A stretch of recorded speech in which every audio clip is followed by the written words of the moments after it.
বাড়িতে ঢুকেই আদ্রিতা সজোরে ডাকতে থাকলো নীলকে। সবকিছু বাদ দিয়ে নীল স্টাডি রুম থেকে বেরিয়ে এলো, আর আদ্রিতা ছুটে গিয়ে তাকে জড়িয়ে ধরল। নীল আশা করেনি যে আদ্রিতা এমন কিছু একটা করবে। নীলের শরীর শিহরিত হলো। আজ প্রথমবারের জন্য আদ্রিতা নীলকে জড়িয়ে ধরেছে। হ্যাঁ, 3 বছরে এই প্রথমবার। নীলের মনে ঝড় উঠল, ও হৃদয়ের গতি দ্রুত বেড়ে গেল। আদ্রিতা কিছুক্ষণ এভাবেই জড়িয়ে ধরে থাকলো নীলকে।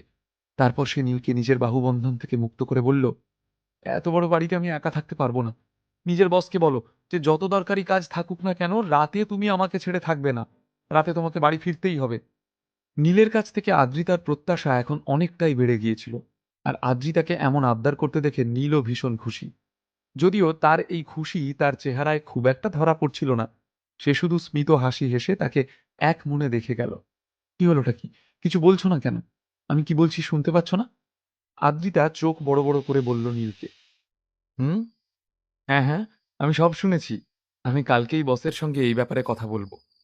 নীল একটু হেসে উত্তর দিল আদ্রিতাকে। আচ্ছা বলো তো, আমাকে কেমন লাগছে? Any new changes in me? Adrita আগে কোনোদিনও নীলকে এইসব কিছু জিজ্ঞেস করেনি, তাই নীলেরও এইসব প্রশ্নের মুখোমুখি হওয়ার অভ্যাস নেই। সে কারণেই নীল শুধু ফ্যাল ফ্যাল করে তাকিয়ে থাকলো। আসলে নীল ঠিক বুঝে উঠতে পারছিল না যে কি বললে সেটা আদ্রিতার মনোমতো হবে। কিন্তু আদ্রিতার দিক থেকে চোখই সরাতে পারছিল না নীল। যত মেয়ের সাথেই ফ্লার্ট করুক না কেন, বউয়ের মতো সুন্দরী নীলের চোখে আর কেউ নেই। নীলকে তাকিয়ে থাকতে দেখে আদ্রিতা একটু লজ্জা পেল। তোমাকে খুব সুন্দর লাগছে। এমনিতেও ভালোই লাগে। আচ্ছা, তুমি কি চুলে রং করিয়েছ? Yes, burgundy. আর এই যে মশাই, আমি পার্লারে যাই আর না যাই, আই অলওয়েজ লুক গুড, বুঝলে? হি হি। হাসতে হাসতে বলল আদ্রিতা। নীল কোনো জবাব দেওয়ার আগেই আদ্রিতা আবার বলে উঠল, আচ্ছা ছাড়ো এসব। আজকে তোমার কি প্ল্যান? চলো কোথাও ঘুরতে যাই। এমনিতেও অনেক দিন হয়ে গেছে কোথাও বেরোয়নি। সিনেমা দেখতে যাবে?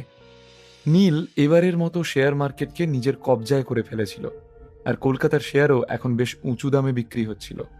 কিন্তু তাও নীল ভালো করেই জানতো যে রায়চৌধুরী পরিবার চুপচাপ বসে থাকবে না। কোনো না কোনো উপায় তো তারা নীলকে আটকানোর চেষ্টা করবেই। কিন্তু গত কয়েকদিনের স্ট্রেস আজ নীলের মাথা থেকে নেমে গেছিল, তাই তার মনও বেশ ভালো ছিল। তাহলে এমন অবস্থায় কেউ কি নিজের বউয়ের আবদার ফেলতে পারে? হ্যাঁ নিশ্চয়ই। যাও, রেডি হয়ে নাও। আজকের সন্ধ্যেটা আমরা বাড়ির বাইরেই কাটাবো। নীল মৃদু হেসে বলল। আদ্রিতা আর একটুও সময় নষ্ট না করে রেডি হতে চলে গেল। প্রায় আধ ঘন্টা পর নীল আর আদ্রিতা তৈরি হয়ে বাড়ি থেকে বেরিয়ে পড়ল।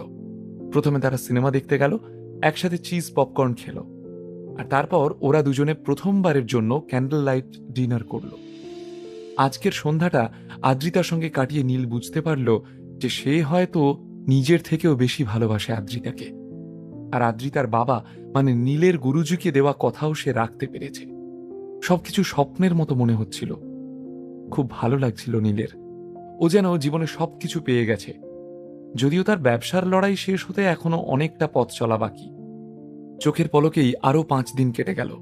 এই 5টা দিন নীল রোজ অফিসে যেত, খুব মন দিয়ে অফিসের সমস্ত কাজ সামলাতো, আর অফিস সেরে সোজা বাড়ি চলে আসতো।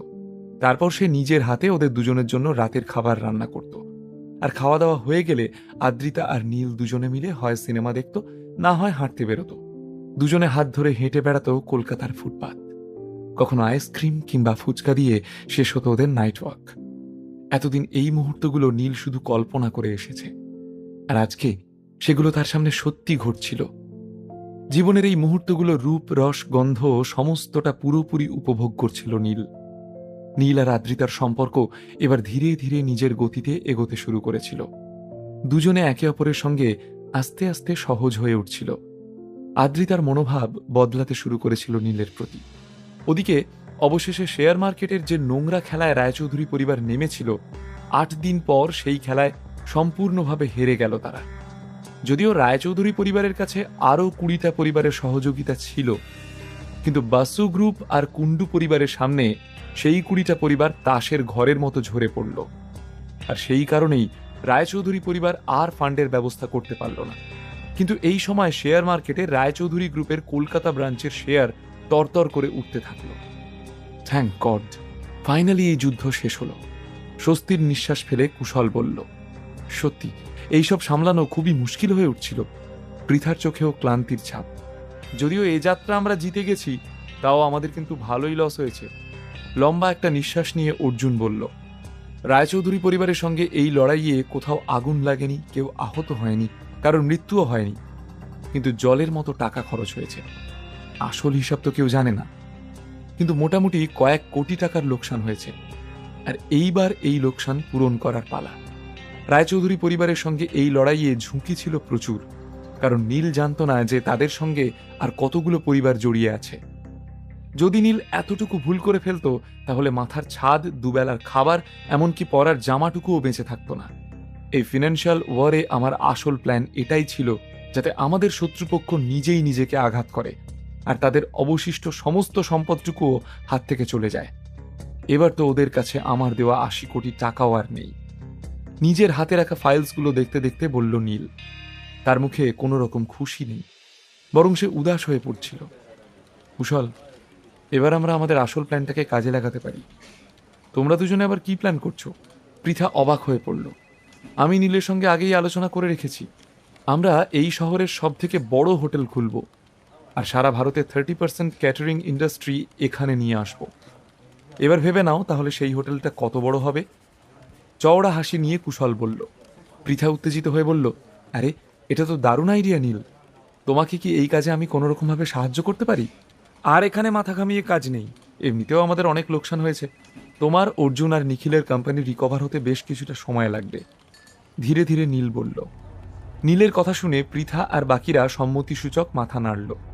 তাদের এই দড়ি টানাটানিতে এমনিতেই শহরের এমন অনেক কোম্পানি ছিল যারা প্রেশার নিতে পারেনি, আর সবকিছু সামলে ওঠার পরেও তাদেরকে কোম্পানির ঝাঁপ বন্ধ করে দিতে হয়েছিল। দ্বিতীয় পার্ট দেখার জন্য আমাদের চ্যানেলটি সাবস্ক্রাইব করুন, লাইক করেন, অবশ্যই আমাদের চ্যানেলের সাথে থাকবেন।